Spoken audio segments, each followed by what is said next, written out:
O tema que nós estamos estudando é o capítulo que nós estamos estudando, o capítulo 2, que é intitulado Meu Reino Não É Deste Mundo, que tem origem no Evangelho de João, que relata o encontro de Jesus e de Pilatos. E é nesse momento que Jesus fala para ele essa afirmação: o meu reino não é deste mundo. Então, a partir daí, Kardec, junto com os espíritos, estudaram o que isso significa. Qual é o entendimento por trás destas palavras de Jesus? Então nós já fizemos, acho que essa é a terceira semana. E hoje nós vamos estudar um aspecto abordado pelos Espíritos, que é o fato de Jesus ser rei. E é intitulado, é o item 4 do capítulo 2, A Realeza de Jesus. Já vimos que o reino a qual Jesus se refere está no vídeo da semana anterior à semana passada. O reinado de Jesus, o reino de Jesus, não é aqui na Terra. O reino a que ele se referiu quando respondeu a Pilatos, é um reino espiritual, ou metafísico, místico, qualquer palavra que designe algo além da matéria. Primeiro, o que nós podemos dizer com tranquilidade é que não é aquele a qual Pilatos achava, ou o único que ele conhecia. Então a pergunta é: onde está esse reino? Quando eles estão frente a frente, Jesus dá lances, indicações para que ele possa, se não compreender, ter alguma coisa para que mais à frente aquilo pudesse ser incorporado ao seu entendimento. Esse rei a qual ele se refere, no contexto judaico, é mais fácil de entender. Na verdade é porque é lá que surge a questão do rei dos judeus. O povo de Israel não é muito... A história é relativamente conhecida, por exemplo, a de Davi, que lutou com o gigante na guerra contra os filisteus e derrotou eles, e assim foi coroado rei.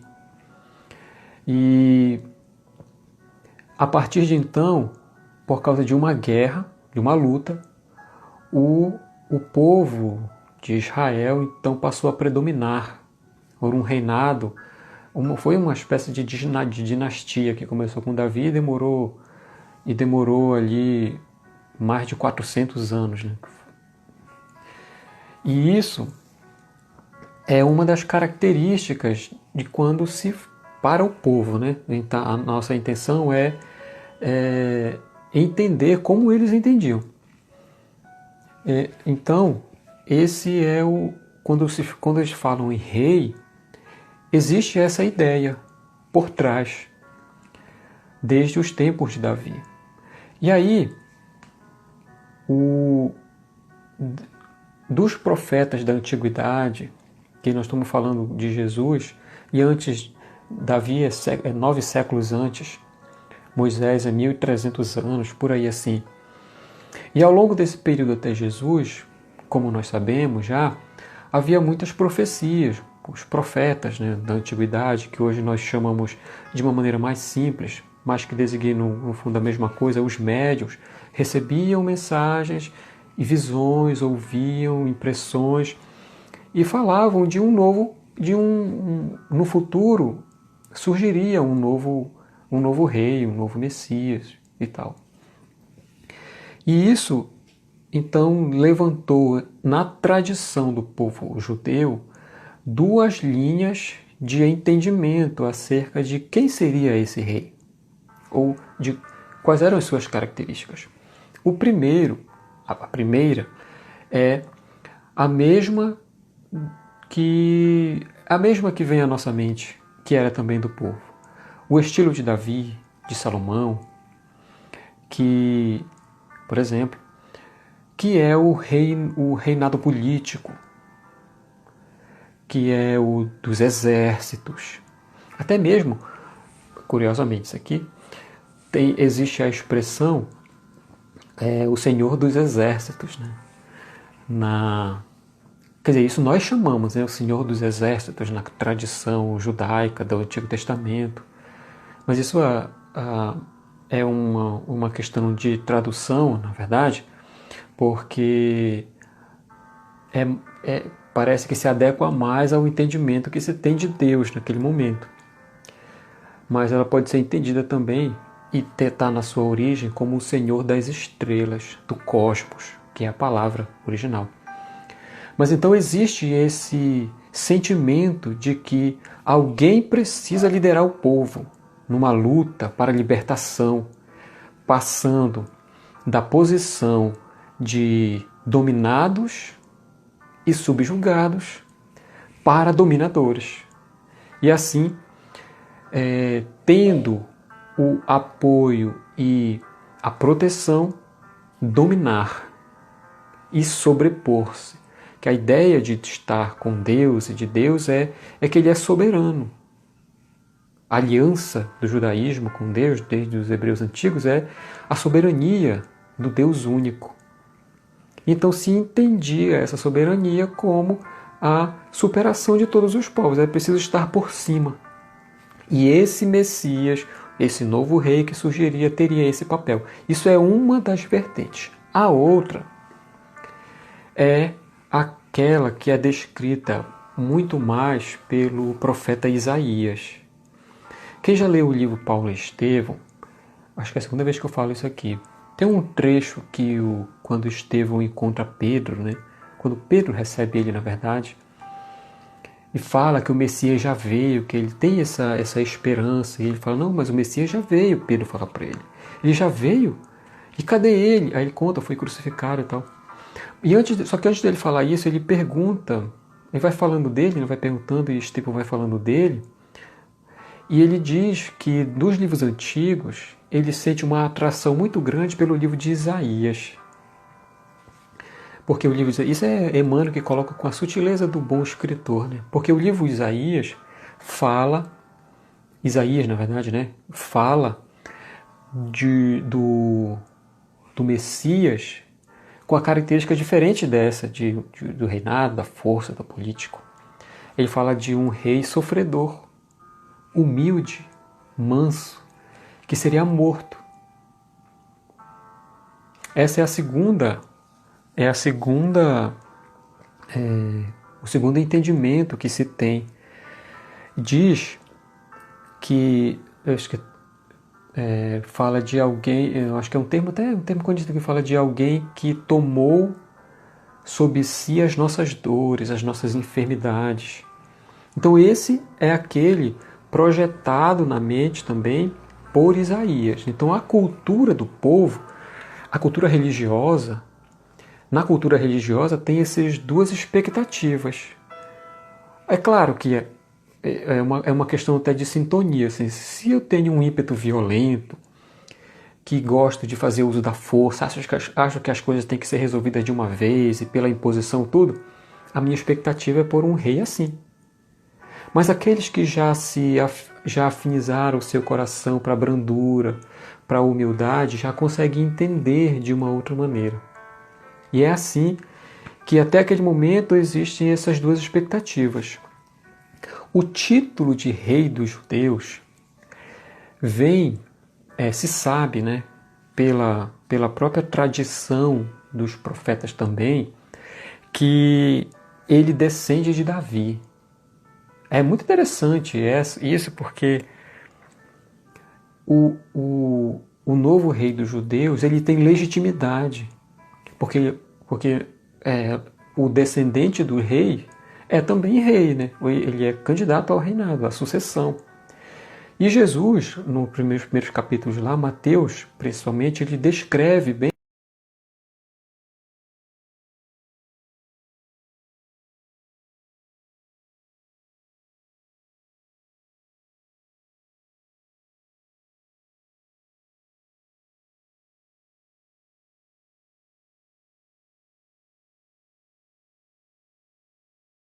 ocasião da Páscoa, que é a última vez que ele vai, né, a última viagem a Jerusalém, que deu origem depois à tradição dos ramos e tal. Vocês lembram que Jesus, ele entra montado num burrinho, né? Ele pega um burrinho e vai. Não é num cavalo branco, nem num cavalo com um corcel preto, nada, não. É um burrinho. Porque na tradição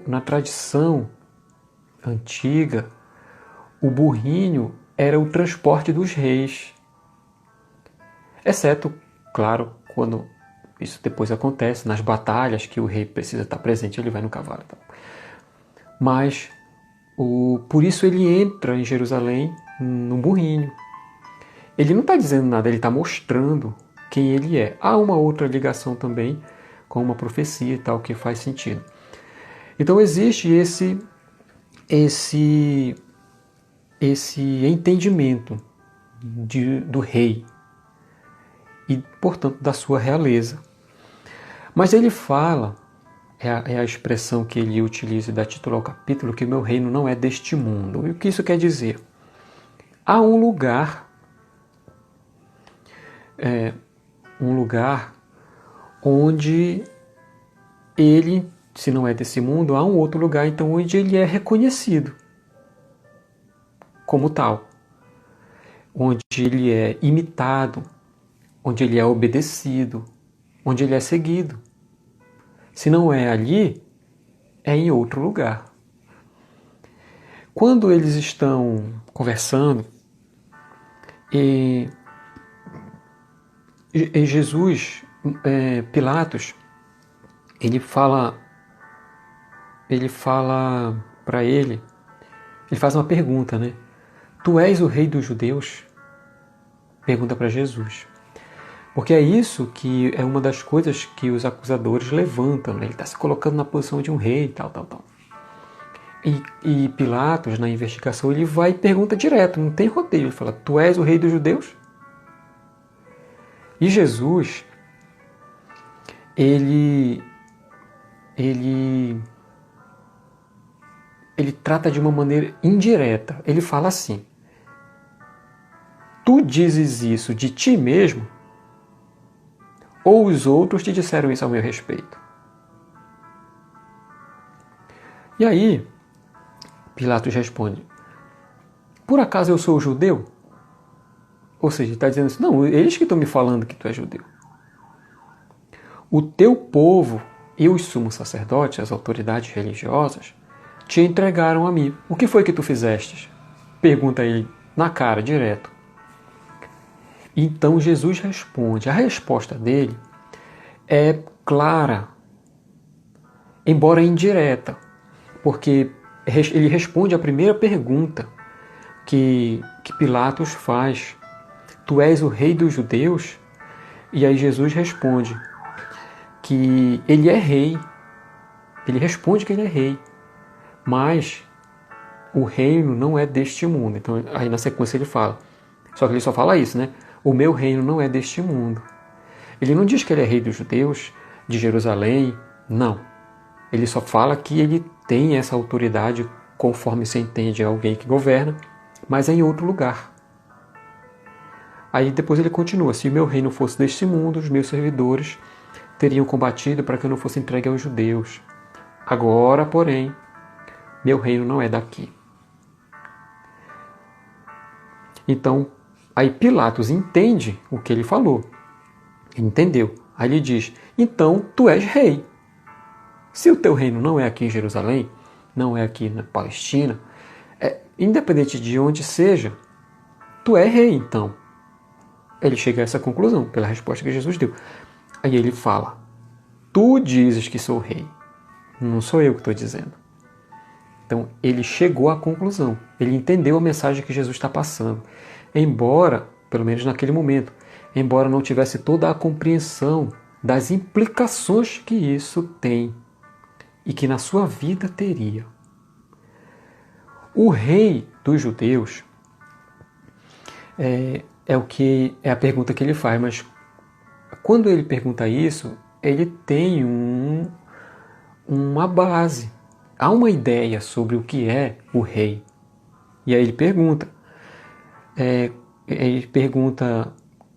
a gente pergunta como é que Pilatos entendia o rei. Ele não tinha outra ideia senão aquela representada pelo imperador, por ele próprio na figura de um preposto de Tibério ali naquele momento, ou de Herodes, de alguém que tem um território, que é soberano ali, que dá as ordens, que domina, que decide, que gerencia as riquezas, que tem o exército, que tem o povo que obedece. Isso é o rei naquele momento, como se entende. Alguém que luta, alguém que defende os seus interesses, alguém que ordena, que se impõe. Desta maneira, nesse sentido, este rei era uma ameaça para Roma. Daí o ardil dos judeus levarem Jesus até Pilatos, um deles, né? Como nós já vimos também. E Jesus responde então, eu sou. Ele é rei, responde. Mas não da maneira como ele entendia, porque ele não dá detalhes. Ele só fala que meu reino não é deste mundo. Só. E, porque ele fala, tu o dizes, né? Então, tá, eu sou. Mas não é este tipo que está na tua cabeça. Quer dizer, nem sempre o reinado, como está escrito no Evangelho nesse item, nem sempre o reinado se dá neste modelo, que é o de um exercício temporal de poder. Era o que Pilatos estava tentando investigar, mas que não encontrou em Jesus nenhuma evidência disso. O reinado dele é um reinado de outro tipo. Quando aqui os espíritos exploram isso lá nesse item, né? Por exemplo, hoje, se a gente fala-se no rei do futebol, rapidamente é Pelé. No rei do pop, que ficou conhecido, Michael Jackson. O outro rei, Roberto Carlos, também na música, é conhecido. São chamados. O rei do rock, são conhecidos. Mas por que a gente dá essa designação? É porque algumas pessoas, isso é nesse contexto, tá? Longe de fazer qualquer comparação com Jesus, mas a ideia é a mesma. Nesse contexto, estas pessoas demonstraram um destaque, um primor em algum talento, em alguma característica. E isso, sobrepondo-se aos outros, destacando-se, né, com grande distância assim, em relação aos outros, causando influência, leva então alguns a designarem essas pessoas na sua área de atuação como um rei. Então isso é o que nós chamamos de o reinado por reconhecimento. É um título simbólico, né? Mas para demonstrar que aquela pessoa é reconhecida por suas qualidades ou por uma qualidade em particular. No caso de Jesus, o Messias, o Messias, ele significa ungido. A palavra é uma palavra hebraica, é a mesma palavra Cristo, só que Cristo é grego, Messias é hebraico, mas a mesma coisa significa, que é ungido. É que isso acontece, isso tem esse sentido porque Davi, quando ele é coroado rei, nós vimos lá no início também, falando dos profetas, quando ele é coroado rei, o profeta vem e derrama óleo sobre a cabeça dele. É um ritual para demonstrar que o profeta que é ao lado como uma representação de Deus, dá autoridade espiritual para aquela pessoa. Então ele reina na terra sobre a égide dos céus. É isso. Então o Messias, né, ungido, tem significa isso. E para aquele povo era a esperança deles. A esperança de libertação estava no futuro, no Messias, no ungido, ou no Cristo. Então, diferentemente daquilo que uma parcela esperava, Jesus se portou de uma maneira diferente daquela, né, dessa da imposição, da luta. E ele se identificou com aquele do Messias sofredor que Isaías falava. E isso, para os doutores da lei, para os sacerdotes, o sumo sacerdote, todos, foi difícil de compreender. Mas, como eles são conhecedores, eles sabiam disso, que o Messias poderia ser assim. A questão é que, pela dureza do coração, pelo orgulho, não foram capazes de aceitá-lo. O rei dos judeus, a Betânia está falando que Pilatos não compreendia o reinado de Jesus. Estava acima da sua compreensão. Assim como nós ainda estamos longe de alcançar a grandeza de Deus.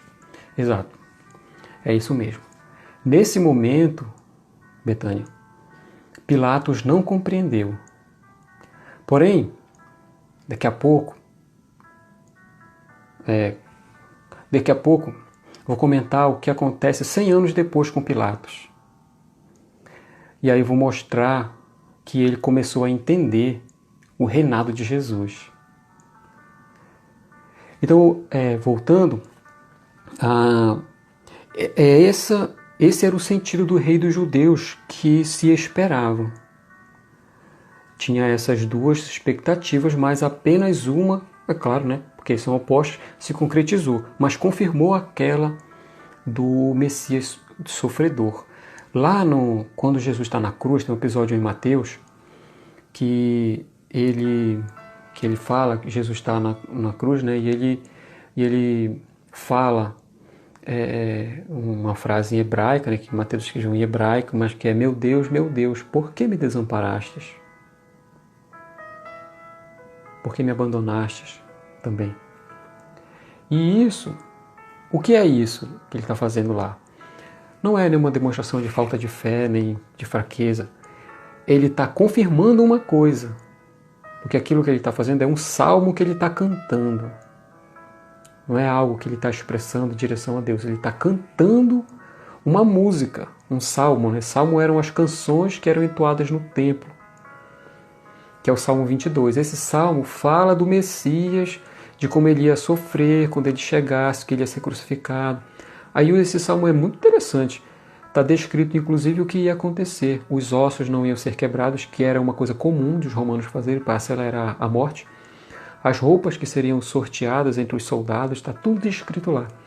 Então ele fala não só da demonstração na sua vida, mas ele canta no final, lá na cruz, dizendo, para quem entendeu, que ele é esse tipo de Messias que se esperava.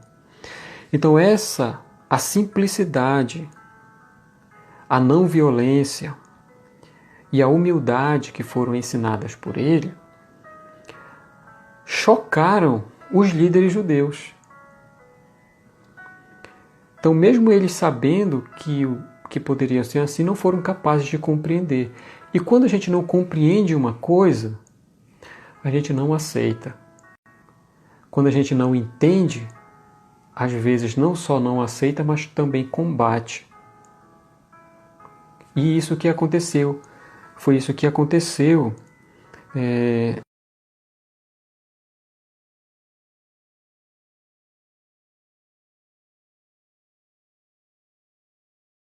Tem.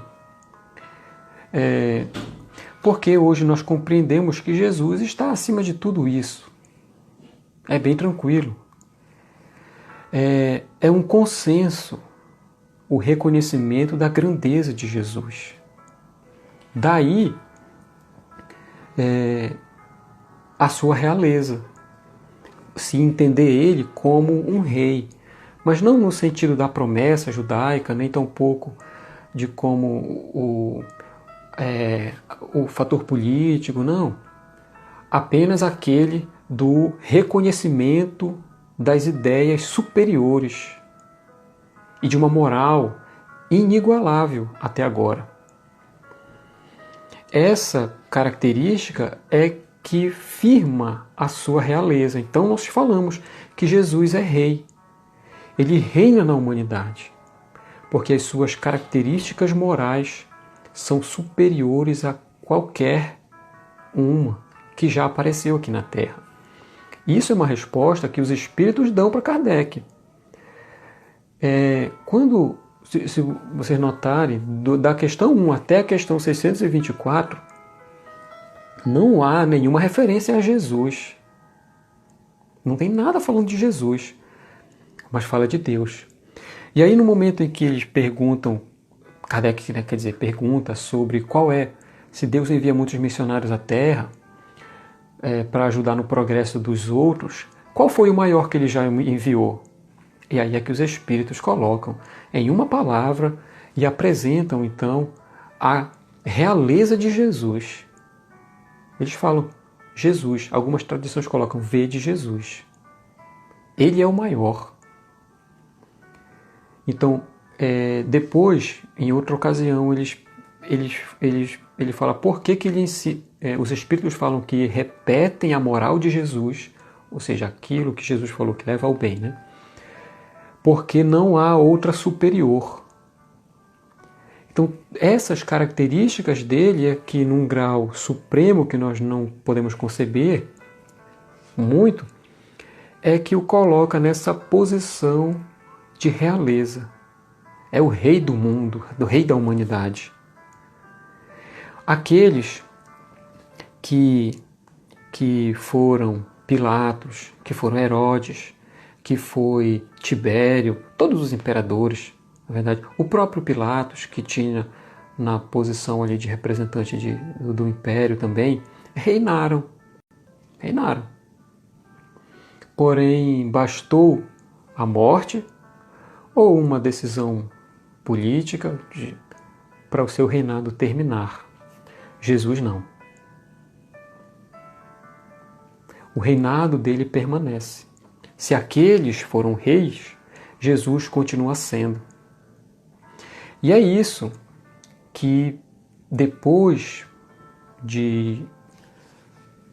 desse encontro, Pilatos passa mais 2 anos, ele é preso, ele é investigado pelo Império, ele é preso e ele acaba se suicidando na prisão.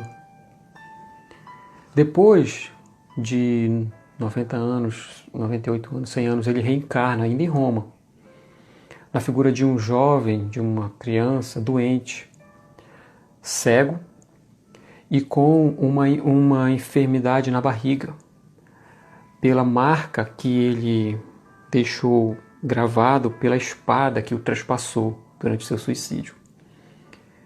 Ele passa uma vida curta na juventude e desencarna, mas uma vida muito difícil, muito sofrida.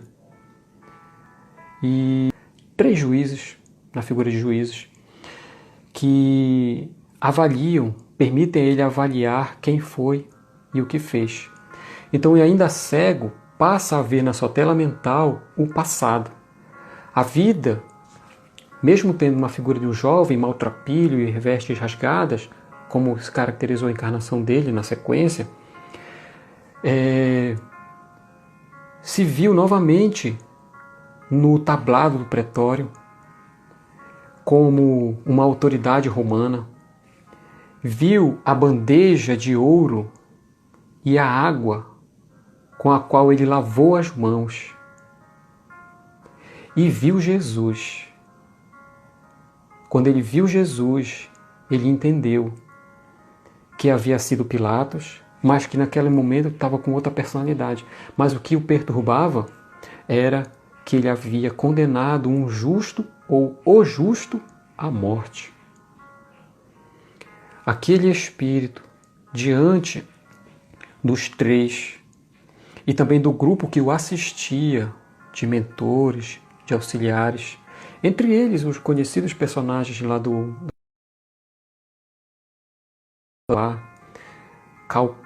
Calpurnia e Flamínio, Zacarias, João de Cleofas, os dois que Jesus encontra a caminho de Emaús, estão lá.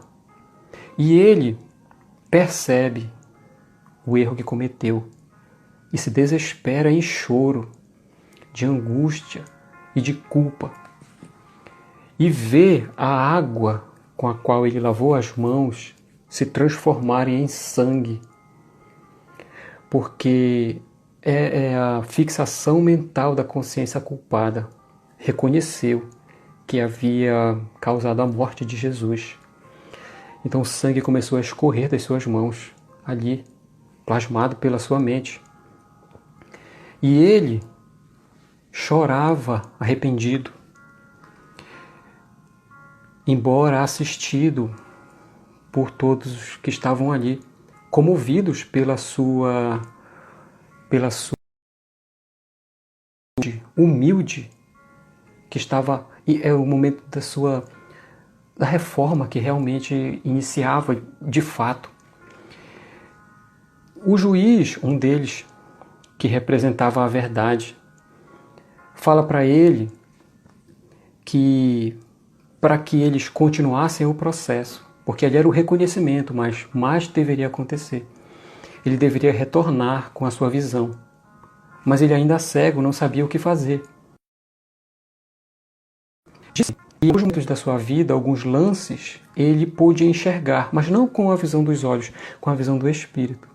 E que mãos guiavam ele nas suas fugas durante a sua vida, para tentar sobreviver, auxiliado por seu pai. Comenta isso, e que isso acontecia sempre quando o seu pai o ajudava através de uma prece.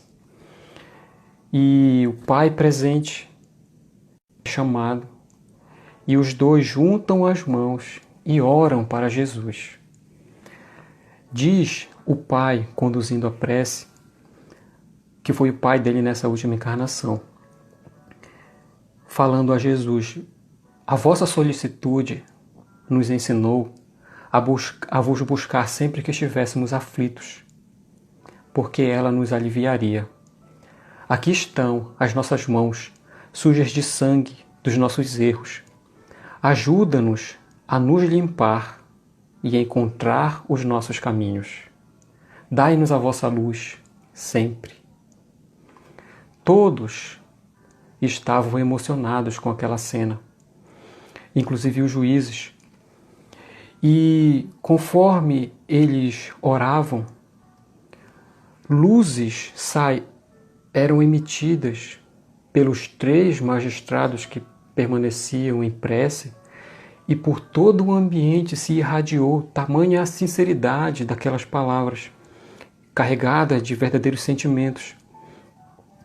E diante da vista de todos ali, o ambiente como se ficasse translúcido, e do teto viram-se projetar luzes em direção a eles.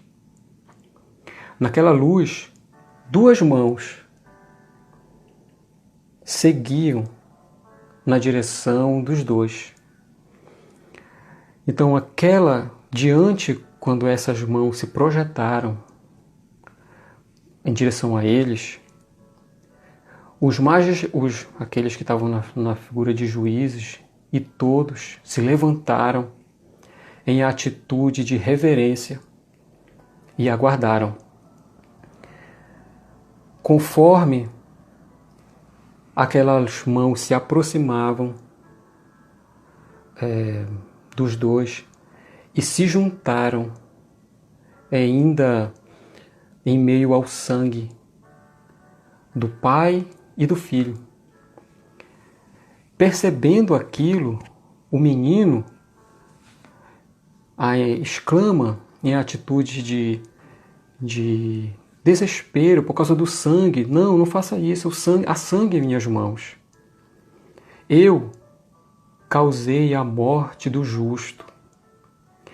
E aí, quando ele pronunciou essa palavra, referindo-se ao Cristo, porque já sabia, algo incrível, fenômeno magnífico aconteceu, que aquelas mãos que estavam sobrepostas às deles foram tomando forma. Os braços, onde havia as luzes, os braços começaram a surgir. O tronco, o rosto e o corpo. A túnica translúcida, o cabelo repartido caindo aos ombros.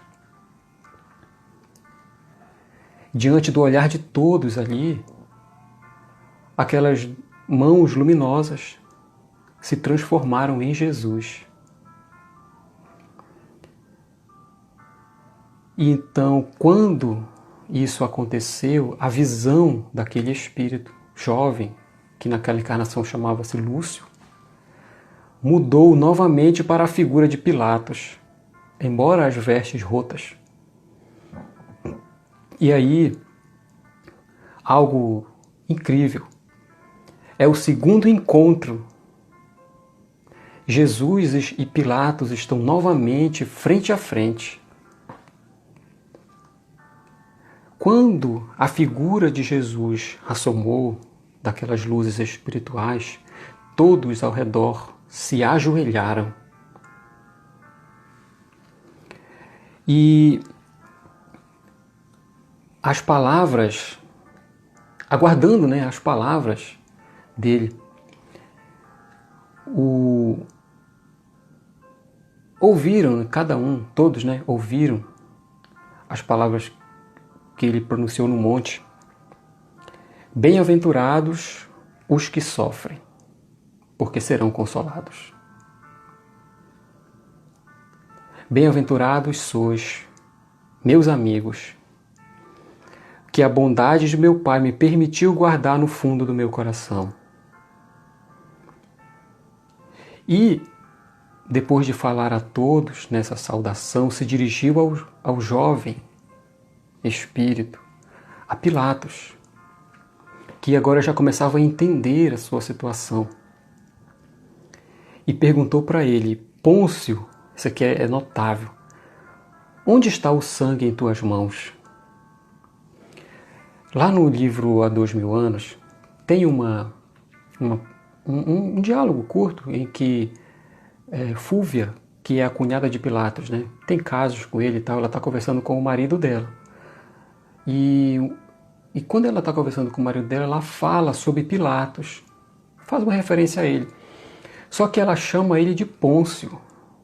E o marido, ele fala assim, ele se surpreende, fala: mas o que é isso? Agora você chama ele de Pôncio? Por que isso? É uma expressão de intimidade. Chamar naquele contexto pelo primeiro nome. E é isso que Jesus faz aqui. Ele chama Pilatos de Pôncio, porque ele está demonstrando a intimidade que ele tem. Ele está tratando aquele espírito que foi um dos responsáveis pela sua crucificação, de alguém próximo, da sua família. Pergunta: onde está o sangue? Porque no momento em que ele toca, as mãos ficaram limpas. E aí ele diz para ele: filho amado, limpa a tua consciência também. No entanto, nunca te esqueças de que, se um dia servistes ao império dos homens, nunca deixaste de estar sob as mãos da misericórdia. Depois, dirigindo-se aos magistrados, é uma cena belíssima essa aqui. Ele fala assim: nobres juízes, velem para que ele receba as lições do amor, para se fortalecer e para se disciplinar.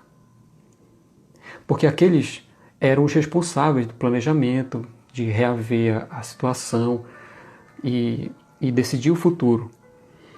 Aí ele pergunta assim: todavia, Jesus fala a eles: todavia, atendendo à vontade de meu Pai, eu desejo ser as mãos luminosas deste filho amado em todas as etapas da sua jornada.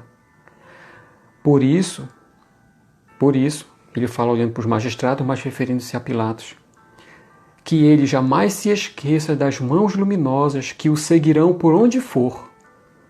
Mãos que nunca lavarei e que estarão sempre estendidas sobre sua alma. Os três, eu fico impressionado com a humildade e a grandeza de Jesus, porque ele é a autoridade, mas ele se dirige àqueles três espíritos e pede para que eles deixem Jesus guiar aquele espírito.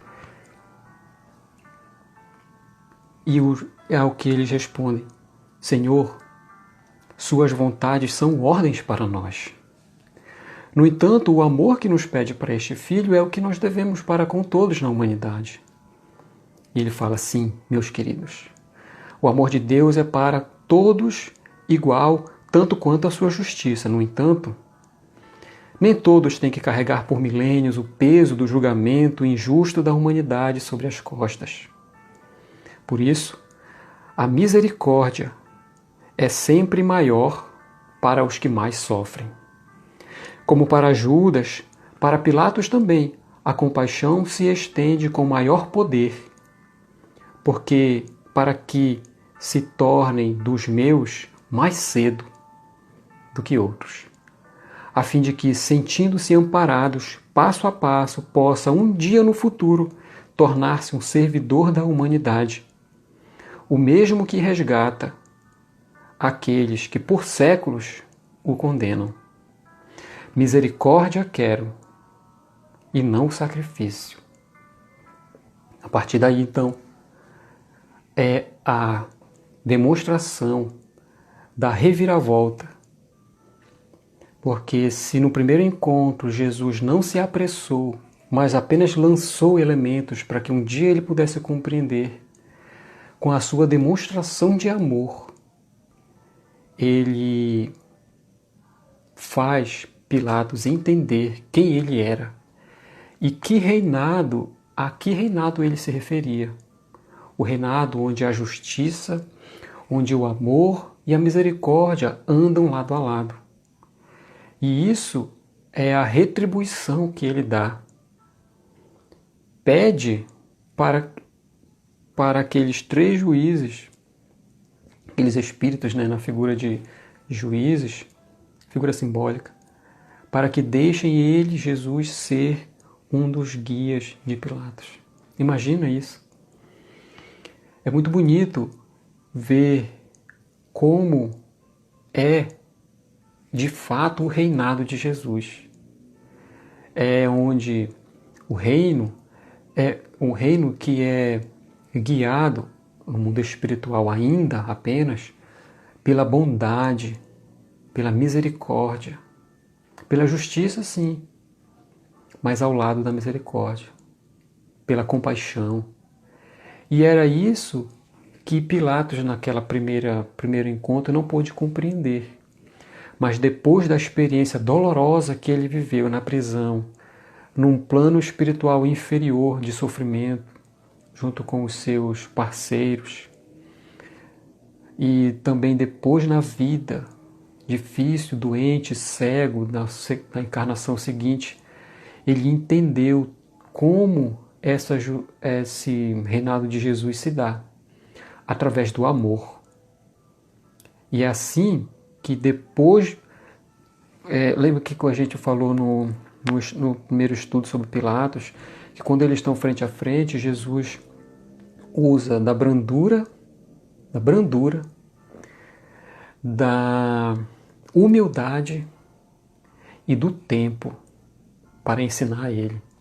Só que naquele momento, a brandura e a humildade, porque o tempo se encarregaria, assim como é para todos nós, se encarregaria de ensiná-lo aquilo que lhe faltava para compreender, coisa que ele pôde alcançar mais de 100 anos depois.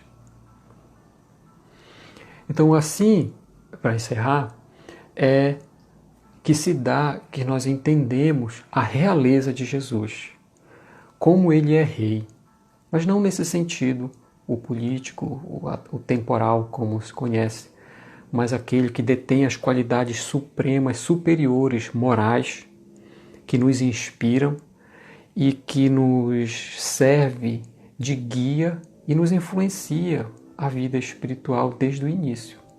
Esse é o Rei Jesus.